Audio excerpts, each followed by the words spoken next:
The world, the flesh, and the devil are after you personally. They want to drag you down to the pits of hell yet again.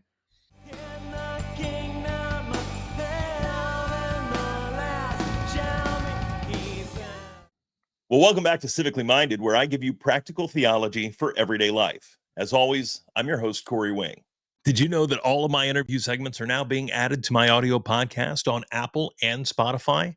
Simply search for Civically Minded and enjoy solid Christian content on your long commute, while you're at work or the gym, or wherever you prefer to listen to your podcast. And be sure to tell a friend how they too can enjoy Civically Minded. And if you enjoy my content, be sure to like, subscribe, and leave a comment.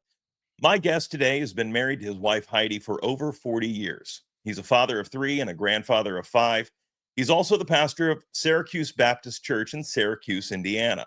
And if you don't know where that is, it's up kind of in the what's known as the Lake region of Indiana, up in the northern part of the state. It's a truly idyllic, beautiful country up there. And so he is probably enjoying more fall-like weather than I here in the Charlotte, North Carolina area am.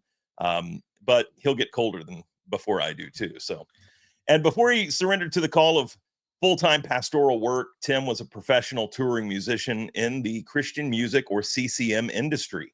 He remains an active music producer and technician, and his new album, Battle Hymns 3, is due out, I believe, later this year. He may correct me on that here in a second. It is my pleasure to welcome to Civically Minded my Eschatology Matters co-contributor and fellow CCM alumni, Tim Bushong. Tim, it's really great to have you today. Thank you for joining us. Thank you, Corey. Thanks for having me on. Yep. So I already said there in my intro that we're co-contributors on Eschatology Matters, and Yep. sometimes I feel like Brandon would say that I'm barely a co-contributor, because I mean I don't contribute a ton, but Brandon is so incredibly patient and kind that he still allows me to carry the title. So but I'm merely a Johnny-come-lately. You were there at the beginning. I was there at the beginning, and I've contributed a bit less this year. Although we did release that video where I'm reviewing Doug Wilson's CNN interview, and that was fun. But I really need to get back to it. You know, I had a little podcast called Reforming Grandma's Church for a while. That's just a lot of work. You just have to stay on top of it, as you well know. Yep. And I've got so many other irons in the fire, including the aforementioned Battle Hymns 3. The title of which, the title track is Rise Again, Ye Lion-Hearted. Ooh, and like that. Dude, I am literally yesterday tied up all the loose ends, put it in a little box, and it's going to be released probably a week from today. Nice. So September. Now, go ahead and tell the people where can they find that? Every streaming service you can name. I mean, I use a distribution service, so just look up Tim Bushong and you'll find all the Battle Hymn stuff there. My Christmas record, odds and ends, but especially the Battle Hymns 1, 2, and 3. And I'm really happy about this year's offering. It came out pretty good. Well, I can't wait to hear it. I know our kids. I have a soon to be 10, a 6-year-old, and a soon to be 3, and they love, of course, what is kind of Eschatology Matters theme song that intros all of their videos. Yeah. You know, that has become like an anthem in my house, you know. So a lot of times for family worship, if I let our oldest especially you know, choose the song she wants to sing, then a lot of times we're ending family worship with shout on, pray on, you know, and so that's you're like, again, really? We're gonna sing it again? Never. It's such a powerful kind of thematic, you know, wonderful post-mill type song. So I love it. And well, we've gotten so many nice comments, and honestly, probably averaging 2 emails a week for a long time. Can we get the sheet music to Hail to Jesus? How about I know that my Redeemer lives, and we just dropped our 3rd music video. This is kind of the first song from this new album, Babylon is Fallen, and it's on our church YouTube channel. If you look up Syracuse Baptist Church, you'll find it.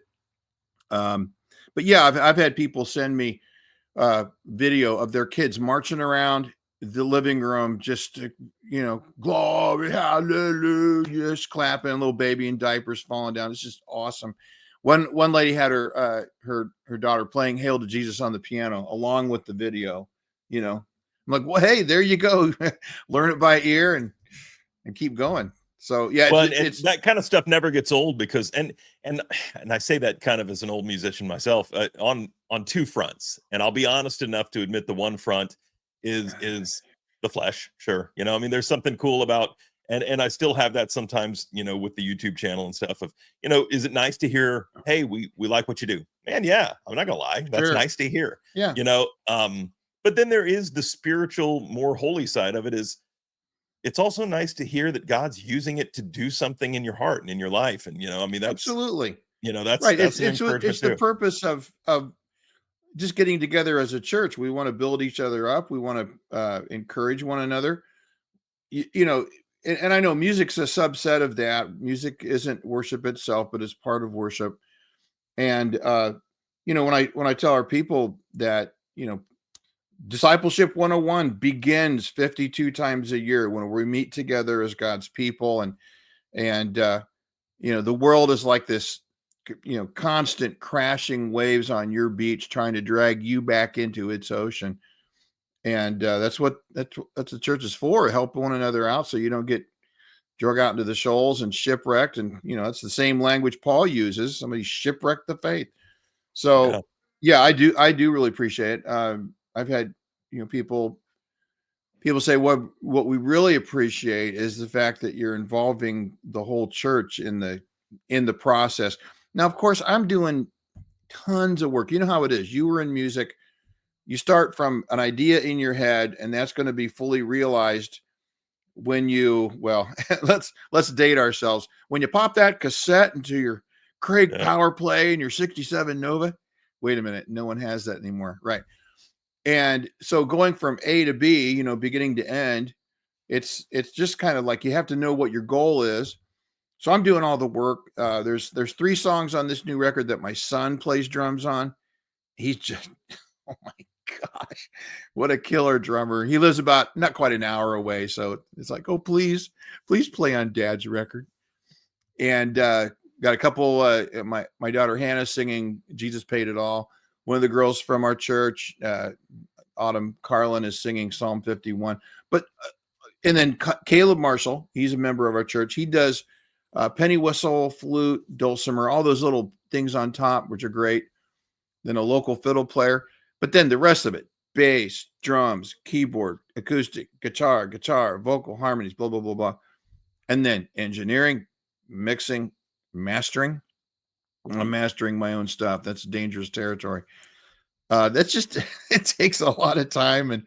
But it's something I think I do fairly well, and I like doing it. And I tell the folks at church, man, I appreciate the fact that you allow me these little divergences. And they're like, will you please release it already? We're tired of waiting. Tired of talking about it. Yeah. I know I've always enjoyed writing as well, and not just music. I Yeah. think a lot of lyricists, especially, start out either as lyricists and then kind of uh, evolve into writers, or started Mm-hmm. out as short story writers or whatever, and then kind of transition into lyricist. So I've always enjoyed writing, and I know one of the best books on writing I've ever read in my life is actually Stephen King on writing, and that's literally the title of the book. It's Stephen King on writing. Wow. And Yes. and he's Qualified. oh my goodness, one of the most well received and certainly successful writers in history. So whatever Prolific. people may think about his books, that's kind of inconsequential. He's certainly a talented writer, Yeah. and this book Yeah. on writing, which could be and oftentimes is a lot like what in the writing field is Strunk and White is the name of kind of the textbook on old school grammar. Or Mm-hmm. there's an old book called Sin Boldly, which teaches you how to write in the active voice instead of the passive voice. So these are all books that I went through, when I was almost went into journalism school. So I really went down that vein for a while as a young man. Hmm. And then I stumbled onto this book by Stephen King, and I was like, man, most of these are like reading science manuals. They're certainly not entertaining. And then Stephen King Yeah. is so talented that he took a book on writing and somehow made it almost like a novel that was entertaining, Yeah.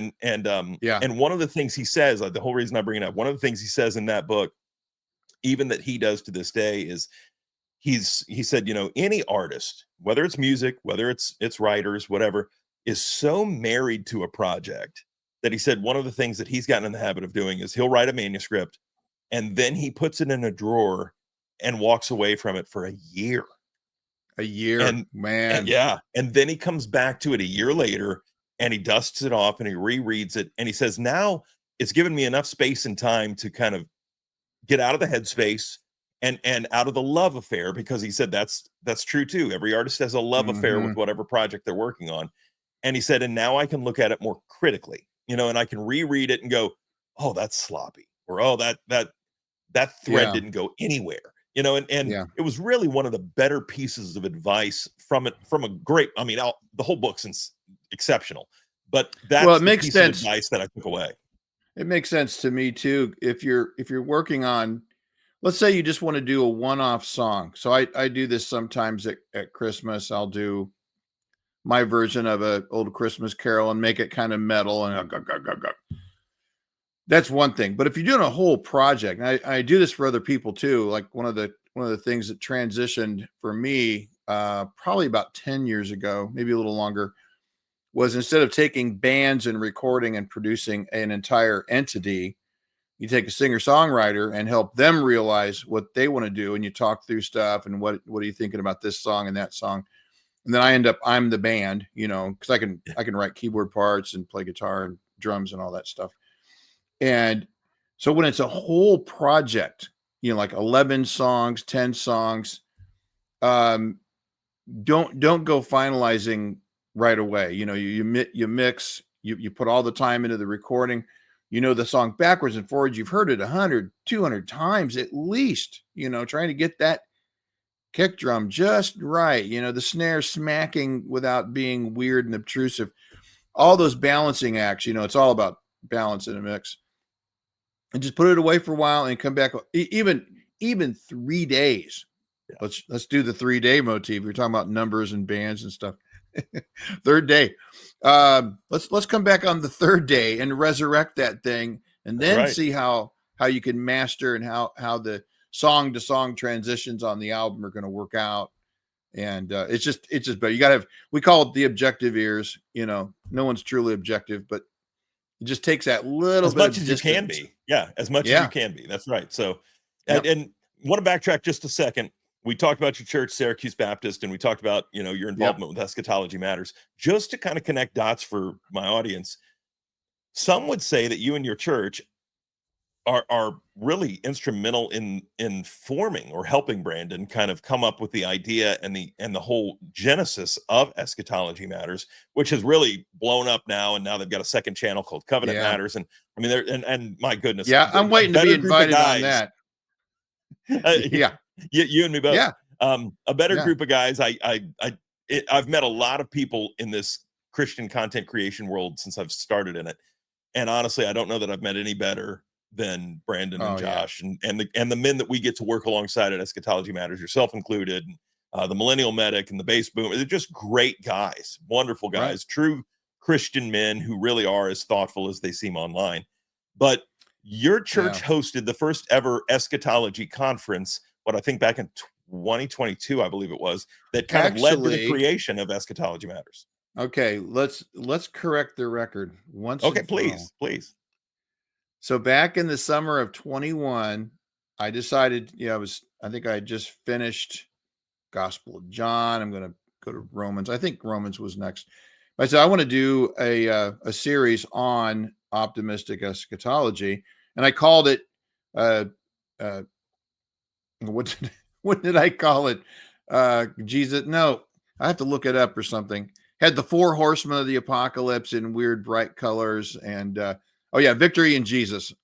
Stole it from Bonson's book. But I did like a almost a 20 sermon series on eschatology, Well, during that time, see, I'd met Brandon back in the mid 2000s before he was, serious about the Lord. He's just a punk rock guy. He was in a band, got to record him. And then all of a sudden I knew he had become a Christian. And I start seeing he's sharing the sermons on Facebook. Say, hey, because you should listen to this. It's not dispensational. It's like positive, victorious. And so he got all excited about that. And I was like, well, thanks, man. That's very nice. I appreciate it. And then a year later, I think, 22, he hosted the first Eschatology Matters conference. He said, hey, you want to talk on it? You can be the post-mill guy. Great. Brand me already, and that was at a church in Kendallville. So I think the way that our church helped kind of get that off the ground was just that sermon series, Victory in Jesus. He got excited about it. And then after, I think he and Josh were already forming the YouTube channel in their heads when we did the conference. Then right after is, hey, we want to do this thing. Would you like to be involved? And I said, oh yeah, sure. It'd be great. Yeah. And so that's the genesis of the Eschatology Matters. Well, and I know, again, it's just taken off. And mm-hmm. one of the things that I love about Brandon's philosophy, not, again, and I keep bringing Brandon up, not like Josh hasn't been involved since the word go to, he has been. Sure. Yeah. And Josh brings such an erudition, such an intelligence. Right. Honestly, I mean, and again, I'm in the PCA, which is chock full of guys like that.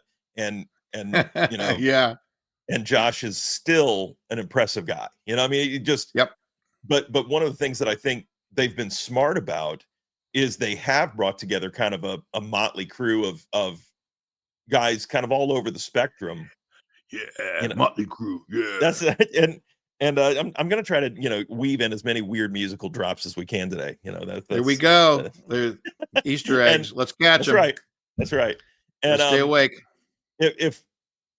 But what I love about that is you get to see that God does not call the same guy over and I mean, and you see this certainly in Scripture, but I know that I see this in my own church, in pastoral ministry myself, and I see so many of our congregation members that get into this bad habit that so many Christians get into, where they either aren't reading the Bible at all, or if they are reading the Bible, it's just kind of a checklist thing, where it's like, well, I got to do my 10 minutes of quiet time so I can keep up with the Bible app and getting through the Bible in a year, or, mm-hmm. and I always say, look, I'd rather you give quality over. So if you read one verse, but you really let it sink into your heart, and that's right, you meditate on it, and you pray over it. You ask the Spirit of the living God to show you what he wants you to get out of it. All of that, all the stuff that we should be doing with Scripture. I'd rather you do that than read, 3 chapters in 15 minutes. And then if I were sitting there and asked you, what'd you get out of it? You go, I don't really remember. Ahab was weird. Yeah. And he was, and incredibly evil. But, and I love that where they may miss it in Scripture, even in the calling of the 12 apostles, God really does get a very mixed bag of men, from absolutely rough fisherman guys to a doctor to, to a tax collector, and all the kind of stuff in between. And you kind of go, this is incredible, and so it's one of the things that I really brag on Eschatology Matters about, is they've got, guys that are a little more seasoned and got a few years of wisdom. They've got guys like, again, the millennial medic, who's a young guy and just passionate about, his series on Daniel. If you're watching this and you haven't watched the millennial medic series on Daniel on Eschatology Matters, and I don't sit and use my channel to advertise other channels a whole lot, because I want you to stay here and watch my stuff. But but my goodness, that's been such a wonderful series that I've really enjoyed, because you can see his passion for the material, and he's gotten some wonderful guys come in and help kind of walk through that. Just really good teachers and pastors. So kudos to your involvement there, and helping if only you were just the spark, like you said, if that sermon series, Victory in Jesus, was the spark that helped ignite Brandon's love of an optimistic eschatology, then what fruit that's born. I think it was. I'm pretty sure, Yeah, so that's cool. Well, let's rewind the clock a little bit and let our people get a little bit of a deep dive into not just Tim Bushong and the pastor, which you've now done for a number of years and at a couple different churches. But you've got this musical background. Rewind the clock with us. We were talking about this a little bit before the episode started. Take people through kind of your musical journey. What got you into music? Your career, kind of as a touring musician. The weirdness of the CCM world, and kind of. And I say that as someone who flirted in. I was nowhere near in it like you were in it, but I met a lot of guys, and gals in that industry, and shook a lot of hands, and I was in a lot of rooms that your average person wouldn't be in. That's the CCM world's a weird world. So speak to that a little bit. Well, if you think the CCM music world is weird, try the normal music world. It's even weirder. Yeah. Well, so just very quickly, grew up in a very musical house. I mean, mom's a music major, music teacher, choir, sang, knew how to read music early on. Bring back hymn books so you can read music. My dad was an accomplished trumpeter. He would lead music at church and oftentimes play the third verse on his trumpet. So music all the time. They were in a gospel group, so I grew up with that. I actually grew up learning how to schlep gear. So that's a helpful thing when you're going to be a rock and roll musician. And then summer before my 6th grade year, I simultaneously picked up the trombone for band and the bass guitar, and soon surpassed. My dad was doing it, and he was like, "Well, I think you're already better than I am in the 6th grade." And I would play along with everything: TV, theme shows, Herb Alpert, discovered, Bachman Turner Overdrive and hard rock and all that stuff. And by the time I'm a freshman in high school, I've got a band kind of put together, and we would play dances. This is back in the mid 70s, like 76, 75, 76.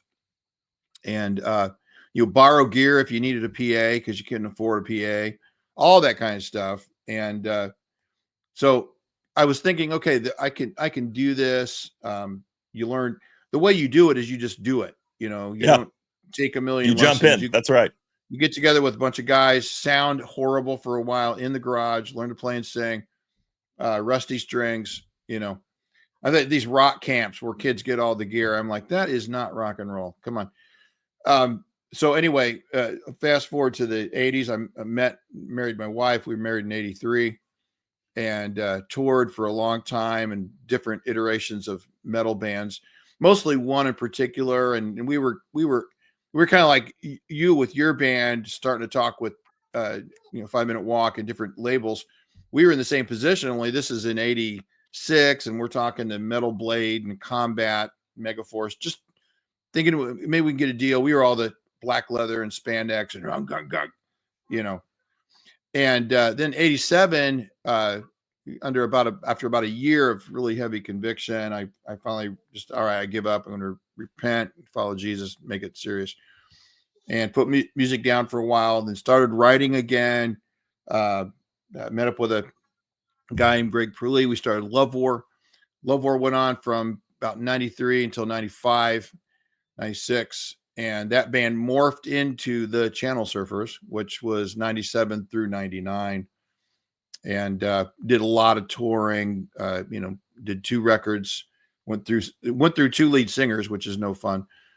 And so by the time 99 rolls around, I'm going to be 39. I've got 3 children. I need to be home more.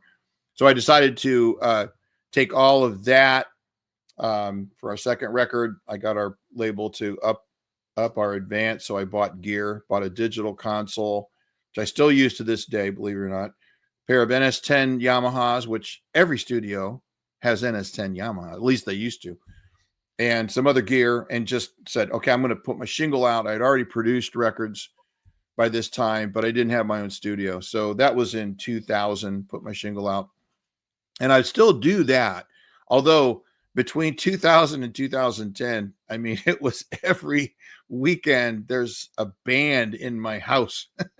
So our kids grew up hearing me say, I like what you're doing. I like what you're trying to do. Let's do that again. Like a man this time. Ha ha. My son, who's a very good drummer, like I said, he's playing 3 of the songs on the new record. He heard me tell drummers to hit harder all the time. He just grew up hearing dad tells people to hit their drums hard, you know. So anyway, now again, let's talk a little inside baseball before we get too far, because again, as two musicians, I get what you're saying, but we both come from the era when the first time I ever went into a recording studio, and I was the lead vocalist, so I played rhythm guitar, lead vocals, did most of the lyric writing. Had a wonderful partner in our lead guitarist who somehow would get in my head and understand musically where I wanted to go, and he would kind of take us there. But this is all back when it was DAT mixtapes. You know, I mean, this predates the digital world, guys. You know, so and again, Tim laughs because he remembers. You know, I've worked on all reel to reel, the even platforms. Probably. Well, you start with that, and you're limited to 4 tracks because that's all anyone can afford. I remember when ADAT came out, the Alesis ADAT, 8 tracks of digital audio, and they would sell them for $3,200, and you're like, that's wow, you know. So for a long time, the home studio was a Mackie board and maybe 2 ADAT machines, so you've got 16 tracks. Well, then the other digital revolution, random access, which is a hard drive, which then allows you to mess with space and time. That means you can fix those late kick hits and use what Pro Tools called beat detective and make it all line up to the grid, and it all gets very sterile and boring. But it was you've got to go with the times. I remember that when I first got off the road, we were using digital audio, but it was linear because it's tape. So you're still dependent on your performance. Everybody's got to be on the top of their game. And you would mix to what you said, DAT, digital audio tape. And so once it gets 1s and 0s, you're not worrying about signal loss or any of that kind of, you know, like hiss and having to use Dolby. But it's still linear. And it was hard for me to wrap my brain around the fact that the quality was going to be the same, regardless of it's a hard drive or linear tape. And I remember a couple articles by Craig Anderton. He used to write for Guitar Player back in the 70s and 80s, and how to make a hex fuzz pedal at home. And I actually ran into him at the big Sweetwater Festival thing in 2019. And I sat through his seminar. He's into like dance music now, and you do. I'm like EDM stuff, huh? Yeah. But I got to talk to him, and I told him, dude, your article in I think it was EQ magazine helped me conceptualize that. Okay, this is the future. And so, yeah, built my first computer in 2000. Had to learn the computer as I'm learning the software. It's a little weird thing there. What do you mean cut and paste? What are you talking about?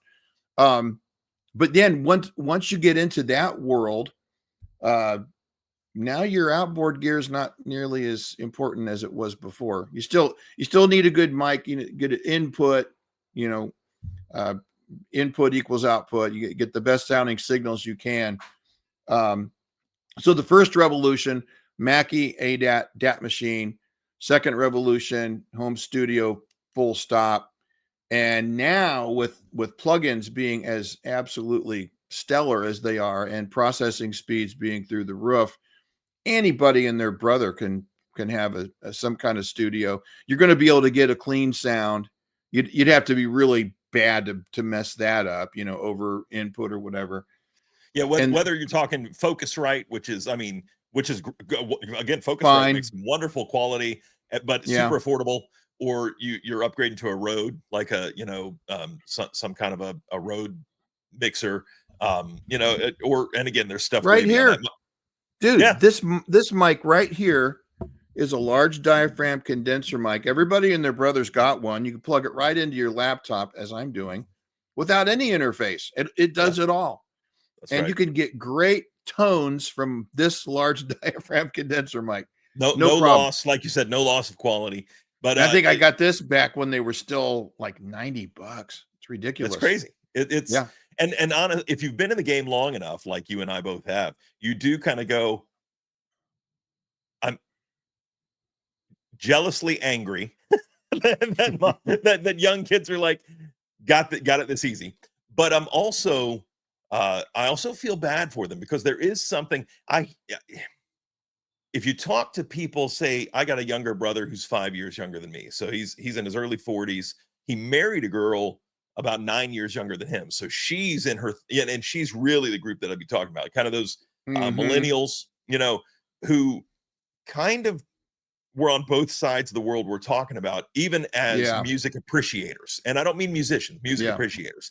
So who would say something happened, I can't put my finger on it, but live music was really good when I was first going to clubs and first going to concerts. And now, and I would say it's now gotten back to where it's pretty good again. But there for a while, Yeah. live music wasn't very good because no one knew how to play live anymore because no one was playing live. I mean, it was just back in the Let day. me pull the back in my day because I'm an old guy. I'll be 65 in a couple months, right? Now I'm never going to retire, but I'll be 65. And I can tell you, if you don't have your chops up, you can't record to, analog is better. No, a big Otari 24 track machine is better. Yeah, Not just any analog. That's silly. yeah, But you have to be good. You have to be on the ball. that's right. Some of my favorite records, today. Now they say that the music you kind of stick with is through your formative years. Um, I kind of agree with that. It makes me feel really winsome. No, that's not even the right use of the word. It makes me feel weird to remember. Oh yeah, there's this new Aerosmith record coming up called Rocks. This is going to be cool. That's Now I'm old, but I remember when STP came out. I'm like, oh, that's pretty interesting. And I had a bunch of my friends who are like, oh, I don't get this new stuff. It just sounds all weird. Like, no, no, no. This is a throwback to the Zeppelin of the 60s. Yeah. This is actually thoughtful and cool and harmonically diverse. Um, take whatever band it is. I just had a visit from my cousin who's about 5 years older than me, and we were joking about how, like, if you have a friend group and they're younger and they think that you listening to Little Feat Waiting for Columbus is weird, you're like, okay, we can't be friends. You know what? I'm sorry, because you have to Yeah. be on your game. And now, frankly, I've heard some really cool, creative music coming from a kid in his laptop. But let's just go back when I was a kid.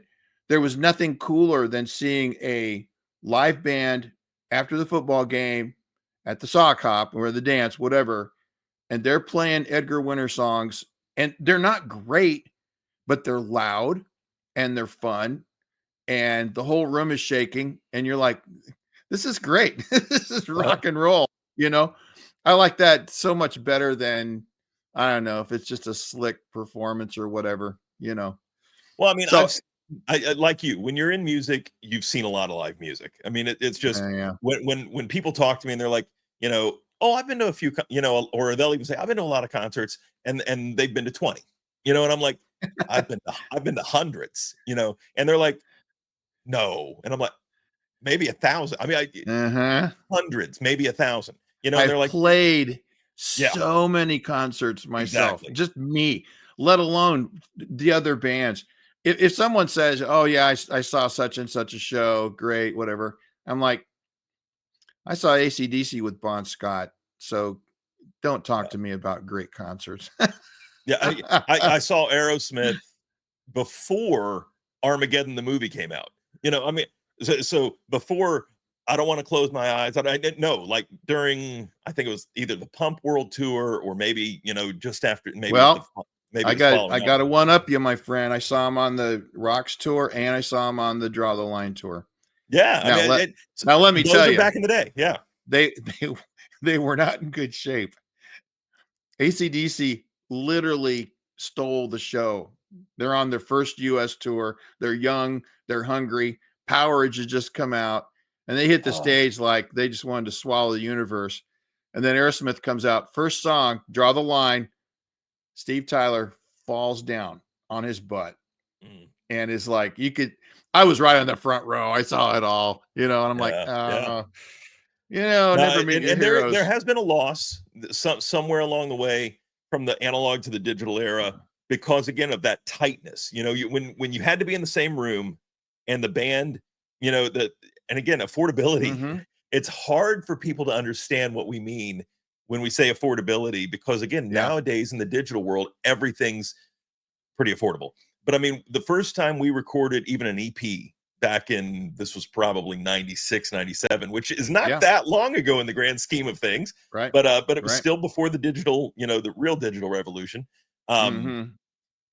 we could only afford to order like 6 CDs because each CD was like Oh, $35. yeah. I remember that. Yeah. Yeah. I Yeah. mean, it was super expensive and you couldn't sell them to make any money. I mean, so we ordered CDs to send to radio That's contacts right. that we had made so that they would play our music. Or send Um, to our people at an album, that and exactly. Yeah, at a record label or something. That's right. yeah. So it was the way it was done back in the day is just so radically different than, a guy like Jelly Roll or some of Yeah. these guys that they had a YouTube channel, they got found out, and it's like, Yeah. and then they're Yeah. making tens of millions of dollars, and it's like, wait, what? That's a thing? Yeah. So things have changed so dramatically.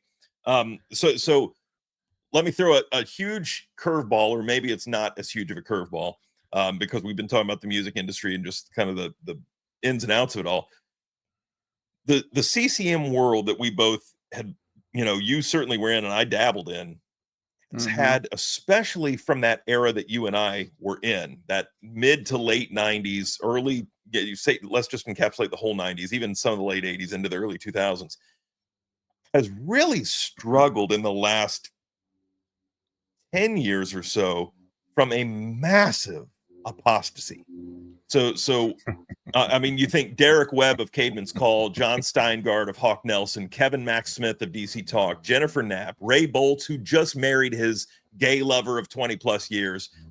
They've all left the faith. Plum. Still, oh yeah, Plum, Keep who just going. had, yep, it's still more. If it say not even just the apostates, still more have had huge falls from grace. Of course, most recently, Michael Tate of DC Talk and Newsboys fame.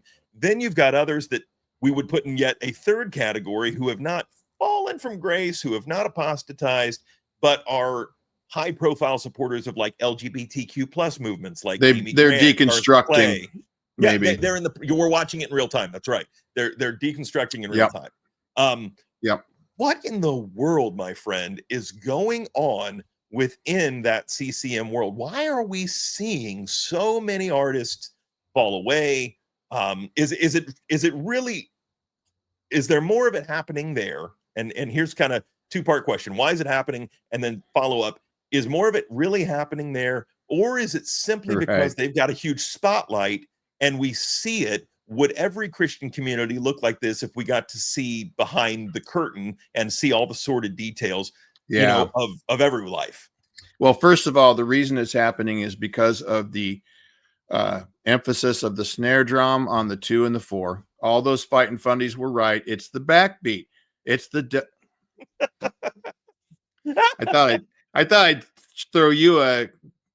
I just hit a line drive and got past the shortstop on your curveball. I like that. I like that. No. So first of all, the reason is, and I'll preface this by saying, if you see something rotten in the CCM world, all you got to do is pull back, and it's going to be rotten in the Christian world too. So when you're platforming people that are already questioning central Christian doctrines, questioning the validity of God's law, and there's our covenantal heritage right here. Yep. But let's just say it for what it is. Um, you're going to see that kind of influence trickle down, just like we were talking about. uh, earlier before you started recording, we were talking about you should be more like Tim Keller. He's pretty winsome and stuff. Well, look at the level of devastation that attitude has had on the greater Reformed world, the evangelical world, all that kind of thing. There was kind of a bait and switch there with the one journalist lady who said, "Oh, I thought it was a cool church," and then they came out and said they weren't all in favor of the Alphabet Soup League. I didn't sign up for this. Yeah, exactly. You should have been upfront with that stuff on your website, or at least said something earlier. So in that music industry, you've got a couple things going on. First of all, some kid who's good looking, fairly talented, youth group, tries to be in a rock band. There's all kinds of temptations that are associated with being in the public eye, not the least of which arrogance and pride. Then all the sexual temptations that come along with that, and it's the same in any industry. You have to have a close-knit community of people that are willing to say no, and that was dumb, and don't you dare. Actually care for your soul rather than the record sales. So the why, it's human nature. The desire to be liked, the fear of man is a snare to the soul. They're really from day one. If you take a kid who was marinated in youth group culture, they are not ready to face the pagan onslaught of unbelief that they're going to get when they go out into the real world. Yep. It's going to be, you have to have thick skin. You have to be able to say things that are unpopular and believe things that are unpopular. And even if you don't wear that stuff on your sleeve, regardless, think of somebody like the Hawk Nelson Cats, right? So they get pretty close to like genuine success. I remember they were like early 2000s. I'll be honest, when I got off the road and opened up my own studio, the whole world of CCM just went bye-bye for me. I just didn't care. I was kind of like, I'm not really, once in a while you'd hear something cool and whatever. I did take our kids to see a bunch of young men to see POD at the House of Blues in Chicago. And there was a band called Chariot made up of other like hardcore Christian bands. Dude, this guy, I didn't really care for their music. It was just onslaught of noise, which you'd think I would love an onslaught of noise. Don't knock an onslaught of noise until you've tried it, kids. But the stuff that the singer was saying from the stage was just full on evangelistic. Boom, repent of your sins. I was like, yeah, that's pretty cool. This is the House of Blues, remember? Yeah. And so the other thing is too, that the record sales are important in the Christian music industry. They have to be. Now it's more plays. Now it's who comes to your an industry. shows. Yeah, it's a business. Exactly. I don't blame someone for wanting to get their production fees recouped. Whether it's in publishing, whether it's in the sales, all of that stuff is just the reality of what it is. And I think when the level of theological acumen is a lowest least common denominator, that's what you're going to get. And so when, as Jesus said, when the rains come, that house has a great crash. And I'll be honest, I wasn't into some of the bands that people have been really sad about seeing fall, such as Caedmon's Call, Derek Webb. The guy's an absolute fruitcake. He's a mess. He has jettisoned the faith, whatever faith was there. And see, that's the problem. He was talented. He could put the phrase in the right way, the bon mot, and have it, kind of get around your mental block. And no, that really touches me on a deep level. Then he comes out. I don't know what's going on. Every marriage has its issues. You have to work through those. You need to be in church, have responsible pastors. Men need to lead, women need to submit. It's not rocket science. However, it is the battle of the sexes that keeps going on. We all experience this. As a pastor, I got to work with people. We got about 140 people in our church. You still got issues you deal with. It's how it is. So I don't know what goes on behind the scenes half the time with these Christian musician people. Let me just say this. Meg Basham, you're familiar with her. She Oh had yeah. a tweet one time I just thought was the funniest tweet ever. I was losing it. I wrote her. I said, okay, Meg, that's it. She said something along the lines of, I think it's ironic that all the bands that my mom wanted me to listen to, and she named off some that were kind of nice artists, have all apostatized, divorced, while the bands that I really wanted to listen to are like still solid and have gone on maybe to pastoral ministry. Yeah. And, okay. So there was something like very uniting in the Christian hard rock CCM, which is a microcosm of a microcosm of the microcosm of music itself. But a lot of those guys were pretty sound and pretty serious about their theology. You're John Cooper's, for example, of Skillet. See, there's an exception, isn't it? And I got that was one of the interviews I did on Eschatology Matters with John Cooper, which by the way was an hour away at Fort Wayne Memorial Coliseum, so it wasn't easy. I got to be there with the guy, rather than doing a Zoom call. Right. Not that this is bad, but he's one But, of. but I'd rather be in Syracuse with you if I'm being honest. Dude. Well, got an early fall.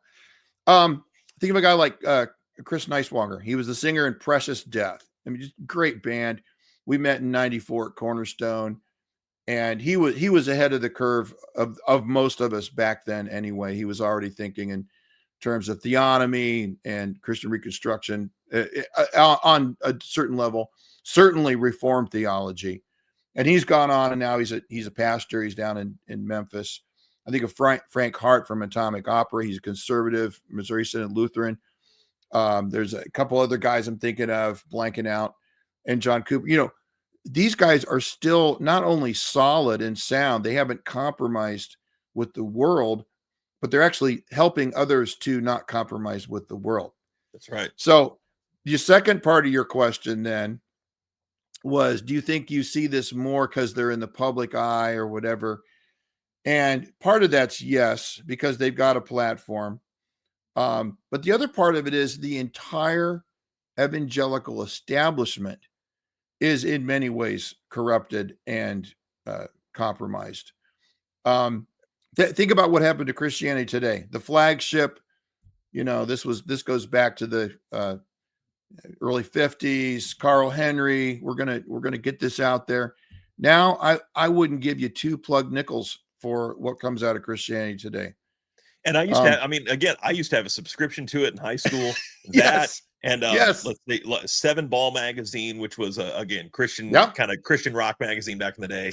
There's another Christian, relevant, another which is Christian about as magazine. irrelevant. Yeah. Oh, exactly. And they've all went. Yeah, either they're gone. Seven Ball's just that didn't last very long. But the ones that have remained are so woke and watered down, and that goes back to their view of the law of God in many ways. Antinomianism. That's right. Right. Huge dose of antinomianism. Or let's rephrase that. It's another nomianism, because once you remove those biblical boundaries, right? No partiality, 2 or 3 witnesses, all the stuff that would just be basic Justice 101, which Alfred the Great decided, you know what? This makes a pretty good system of government. Let's do English common law. Yeah, all my British friends are like, that's not how it happened, Tim. All that to say, once those are removed, it's how it happened. Thank you. Once those are removed, those fences where every matter be established, well, what if he gets away? Hey, you can't just come up and say he did this. Right. There's final judgment. Once those are removed, and that's never an excuse to not do your due diligence either. Right. I know you're not saying that at all. Once those are removed, another law takes its place. And by the way, the critical theory, the interminable woke, you can never be forgiven. You can never fully repent. It's never over. it'll keep going and going and going until your wallet is emptied out and all that money is given to somebody else. That's just how it is. I'll never forget. We had a Bible study going on. This is like I left the church I helped plant in June of 17, came to Syracuse to pastor here. We're still meeting with a bunch of the guys from that group, good men. And they were talking about some of this new stuff they've been hearing about. And I was like, this is it. And I pulled my wallet out, took the money out, and says, you can have it. Because, I'm white. I'm the bad guy. I'm cis. I'm Christian, married, patriarchal. Just have my money, because it would be easier than going through the struggle sessions, the court cases based on somebody's idea of justice. Well, the same thing in the CCM world. They're not thinking in terms of justice. They're thinking in terms of, that sounded like it wasn't empathetic, so it has to be wrong. Yeah. It's in the air. It's in the air you breathe, man. It is. Yeah. And again, to divorce it from a latent feminism, Gnosticism, Right. Another ism, Marxism. All of that is so endemic in everything that we see, everything that we hear. I had someone recently, as I was teaching through Acts chapter 10. We were reading Acts 10, going through it, exegeting the passage. I just finished reading where, of course, Peter is preaching the gospel to Cornelius and his whole household. There's good covenant theology. And they all believed. There's your Reformed Baptist covenant theology. Yeah. So they all believe, and it's it's the first real mass conversion of Gentiles. It's an incredible passage. And someone spoke up, and God bless the courage, spoke up and said, wow, that was a really good sermon. I can't believe how well he understood Reformed doctrine. Now, I'm not making this up. This happened, and I'm like, you mean Peter? You mean Peter? The apostle Peter, who right. spent 3 years with Christ. Right. Peter, and of course, then I had to walk the whole class through. God bless him for saying out loud what many of you, let's be honest, were thinking already. Mm-hmm. And if you don't understand the Darwinian motive behind what you just said, that just nefarious Darwinian thought of, but we're getting better. And again, everyone would point at me and go, well, but you're a post-mill guy. That's what you say. Not the way that Darwin means it. Again, to say that us post-mill guys are Darwinian in that we believe that, again, that the gospel will be victorious. No. I'm not saying what Darwin said of we're getting smarter, we're getting better, we're we're actually getting dumber, but that's right. I mean, entropy still is true. The second law of thermodynamics is real. Yeah, that's right. And that doesn't negate postmillennialism either, quite honestly, because God can supernaturally superimpose himself even in hardship. Obviously, praise his holy name. But I said, guys, you're so infected with Darwinianism that you don't understand what you just said. You don't understand that you were amazed that the Apostle Peter had, and again, you called it Reformed doctrine, which it is, but it wouldn't have been called that. It was just biblical doctrine. He was just preaching what he'd learned at the feet of Christ. And so you're right. We've been so you gotta love that idiosyncratic.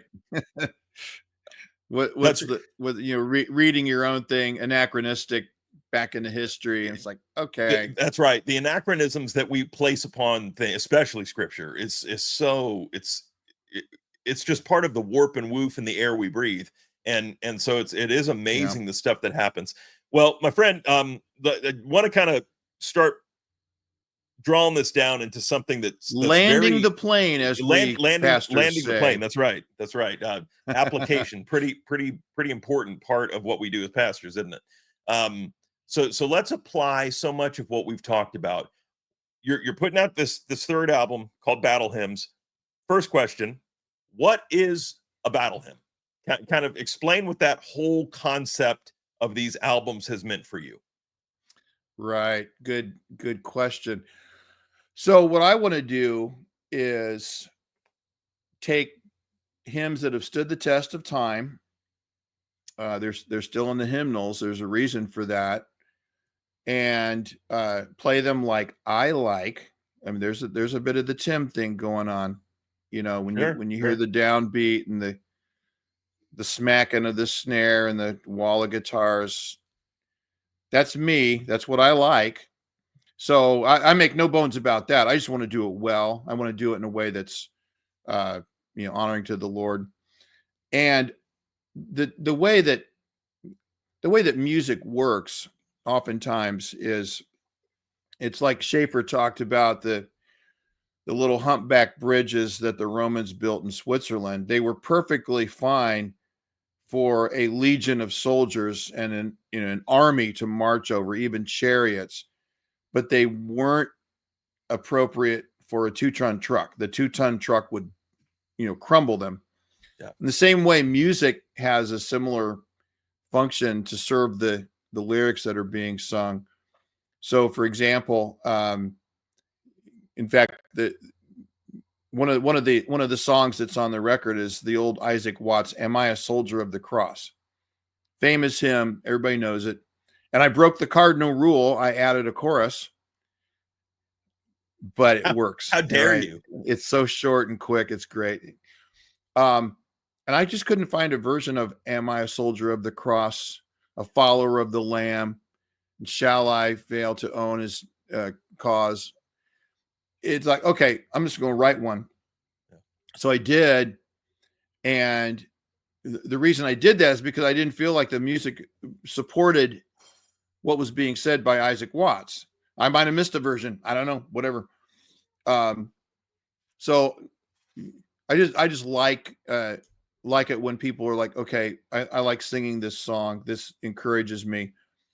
A lot of the songs are what you would call more in the church militant. There's a more visceral, post-millennial vision of reality, the lordship of Christ. I love the meme where, there's a lot of Lord of the Rings memes going around these days. I'm just a huge super fan of those. And talking with Aragorn. Aragorn says Jesus is Lord. Next person, I don't accept him as Lord. He's Lord whether you accept him or not. This is the old trope. And so with battle hymns, it goes to the whole apostolic Pauline framing of the Christian life as a battle. Now listen, we've got 66 books. We got the book of Proverbs. We've got blessing. We've got charity. We have hard work. Diligence brings profit. We have a house full of good things. Okay, all of that's true. What's also true is that the world hates you. It hates Jesus, and the world, the flesh, and the devil are after you personally. They want to drag you down to the pits of hell yet again. And there's no temptation other than which is a common to man. Jesus has not already gone through. And of course, I'm talking about externally. And so the battle is real. And if you're not fighting, you're probably giving in. It's like the old saying about being in a river. You're either swimming upstream or you're being caught and being swept downstream. There's no neutrality. And that's something I've been about for a long time. Very binary in my thinking. You can't be neutral about Christ. You can't be neutral about reality. I'm encouraged by some of the couple of the YouTube channels I'm watching, where these guys are saying, no, this is reality. This is how it is. Full stop. You can't kick against the goads. They don't say that, but that's exactly what. Yeah. What Paul's you don't get to create about. this modern idea of, well, it's my truth. Yeah, that's not how truth works. That's so dumb. It really is. It really is dumb. In one sense, it's also sadly popular. I just watched a documentary on the OJ trial, and one of the defense attorneys is like, what we learned was that justice means two different things for different people. I'm like, oh, I hope not. God help you if the judge had a bad potato salad the night before, off with his head. Yeah, it's crazy. So yeah, battle hymns for weary souls. Michael Foster came up with that first title back in 2020. It was like automatic. I called him on the phone and said, yeah, I don't know what to call it. He goes, battle hymns for weary souls. Boom. That's it. So we're going to follow the battle hymns. By the way, that's a pretty good Yeah. Foster. Yeah. And he still thinks he can't get over the fact that he saw me in the Channel Surfers at Kings Island when he was a kid. Same with Joe Spurgeon. He's like, man, I can't believe that was you, man. Well, it was. And so, hopefully it'll encourage Christians. I like to have good sound theology in the music. People driving around, you've got a lot of choices. I just heard somebody sent me another version of Babylon Has Fallen that was really spooky and dark. And I was like, oh, now that's a good approach. I like that too. Mine just happens to be more, kind of up in your face and stuff like that. But I hope people like it. I'll try to make an announcement on social media, and hopefully some of my friends like Corey will spread the love, share the love. Of course. And Yep. Kind of final question, and as we close out here, you said early in the episode that music is one part of worship, and I agree wholeheartedly.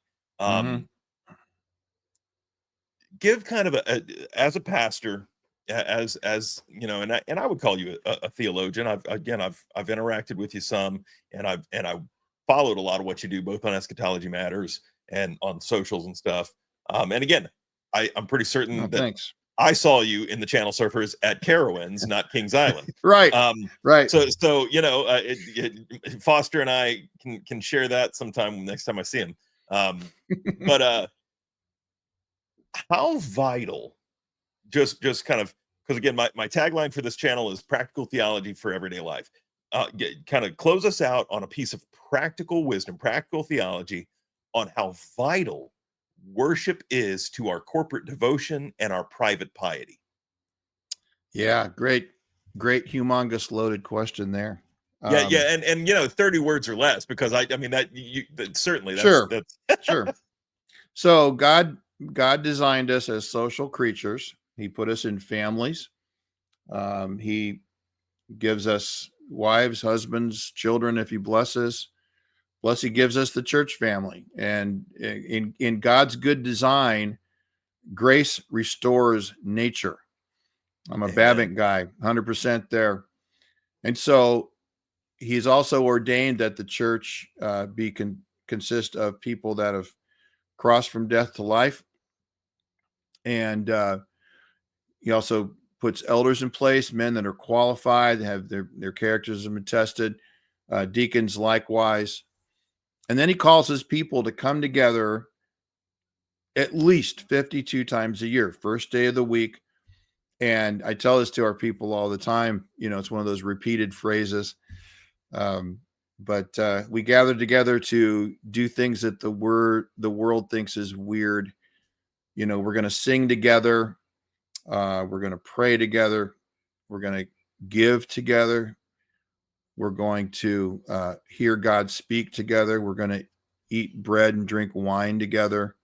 We're going to lift up our hands all together. We're going to glorify God together. And all this is intended by God to extend his kingdom, to take godly dominion, and to edify, really encourage, correct the hearts of his people so that we don't end up in the slough of despond or any of the other the things that John Bunyan writes about in Pilgrim's Progress that keep you from the celestial city. That's right. So the goal is Christ, and it's his perfection of person and work that makes it possible for us to even come before God, let alone have our sins forgiven and be redeemed and be brought into his family, which, by the way, doesn't destroy your other connections. Rather, it restores them where they should be. And then we do this, and it's like rinse, lather, rinse, repeat. Keep doing this. I love how Paul encourages the Thessalonians. I see that you're doing all this great stuff. Now do it all the more. And that's, for me, that's what church life is like. As you see the day drawing near. That's right. Yeah. Do this even more and more and more. So yeah, being involved, giving your life to a local church is absolutely vital if you're going to continue on. And I think maybe that's one of the keys to understanding why so many CCM artists have apostatized. They did not have that solid, regular biblical connection to a godly group of people that are not musicians. And why a guy like John Cooper has, Yeah. And I hear that, I've heard that out of his own mouth time and time again, that he's got solid, a solid pastor and elders that he's accountable to, and that accountability, especially if you're a young man, you watch this channel, never stray from that. You want to shipwreck your life, get away from accountability. Follow online influencers and gurus and do what they say. Your pastor doesn't know what he's talking about. One more thing, to fellow pastors out there, we have to do what Paul said at the end of 1 Corinthians: quit ye like men, be strong and courageous like men. Don't let the fear of man trip you up. Don't limit what God's lordship looks like in the world. And especially don't let the elders' wives determine the song list. Amen. Well, I want to thank my guest, buddy. I think you and I could do this for 2 or 3 hours. One of these days, when I've still got some family back in Indiana, and so I imagine at some point in the future, I will find myself back in the Hoosier State. One of these days. Want to promote. Let me promote one more thing. Saturday, October 25th, we're having our 6th Jesus and Politics conference at Maple Grove Church in Topeka, Indiana. It's one of our sister churches up here. We got John Harris coming again, Joe Spurgeon, and then 2 local guys who I really think are just absolutely phenomenal. And this year, the admission is free. So if you're in Northern Indiana at the end of October, that's Saturday, October 25th. Go from 10 to 5. We're going to have free lunch, panel discussion.